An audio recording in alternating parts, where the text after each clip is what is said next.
শীতের ভিতরে একটু গরম, গরম এমন ভাজা পোড়া কিছু হলে পরে আসলে ভালোই লাগে।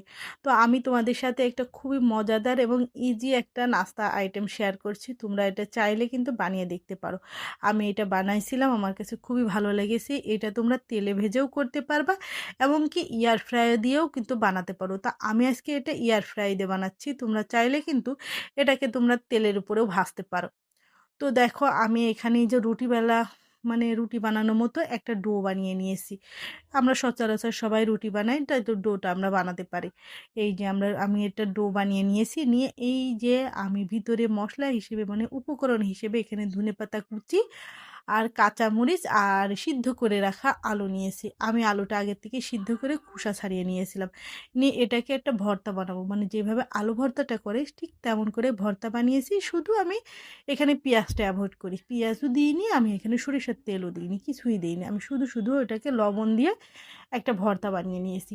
তারপরে এই যে আটাটাকে আমি যে কয়টা বানাবো, আমার আটাতে যে কয়টা হয় আমি ঠিক সেই কয়টাই এখানে মানে ভাগ করে নিছিলাম যে আমার কয়টা হয়। তো বানানোর পরে আমি এখানে এই যে এইগুলা দিয়ে এবার রুটি আকারে আমি রুটি বানিয়ে নেব। যেমন করে রুটি বানাতে হয় ঠিক সেমন করে আমি রুটি বানাবো। তো আমি এখানে গরম পানি করিনি বলে একটু রুটিটা বানাতে একটু কষ্ট হচ্ছিল।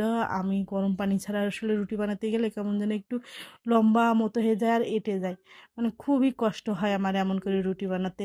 তো যা হোক, তারপরেও আমি এই যে রুটিটা বানিয়েছি, ভালোই গোল হয়েছে। কিন্তু এবার আমি এর ভিতরে দেওয়ার জন্য যে পুরটা বানিয়ে রাখিছিলাম, ওই পুরটা আমি এবারে ওইখানে দিয়ে দেবো। মানে সুন্দর করে পুরা রুটির গায়ে আমি এই পুরটাকে লাগিয়ে নেব। তো দেখো তোমরা যেমন বানাবে, যতটুকু বানাবে, রুটিটা যত বড় করবে তোমার পুরটাও কিন্তু তেমনই লাগবে। খুব বেশি পুর দিলেও কিন্তু আবার এটাকে মানে ভাঁজ করা যাবে না, সেই কারণে আমি পাতলা পাতলা করে পুরটা দিয়ে নিচ্ছি। তো আমি এখানে আমার যেই মানে মশলাটা বানাইছিলাম, ভর্তাটা বানাইছিলাম, এটা দিয়ে আমার ২টা রুটি হয়েছিল। ২টা রুটি বেশ ভালো হয়েছিল। তো দেখো এই যে ভিতরের পুরটাকে আমি এবার আরেকটা রুটি দিয়ে ভালোভাবে ঢেকে দিয়েছি, এবং মাথাগুলো মানে কান্দা বা কিনারা যেটাই বলো না কেন, এটাকে আমি খুব ভালোভাবে হাতের সাহায্যে এঁটে এঁটে দিচ্ছি। দেওয়ার পরে দেখো আসল কাহিনীটা হবে এখন। এই যে এটাকে আমি এই যে ৩ ভাগ করে নিয়েছি। তোমরা চাইলে এটাকে ছোট ছোট করেও করতে পারো। তো আমি আসলে বড় বড় করে পরে আবার এটা কাটেছি। তা তোমরা যদি চাও যে আমি ছোট ছোট করে বানাবো, তো ছোট ছোট করে আগের থেকেই তোমরা এটাকে ছোট ছোট টুকরা করে নিতে পারো, তখন আর এটা কাটতে হবে না। তারপরে দেখো এই যে হয়ে গেছে আমার, এটারে দেখো আকৃতি দেয়া। এমন করে বানালে কি হবে, তোমার মানে এই পুরটা সব জায়গায় কিনতে হবে, প্রতিটা কামড়ে কামড়ে পুর পাবে।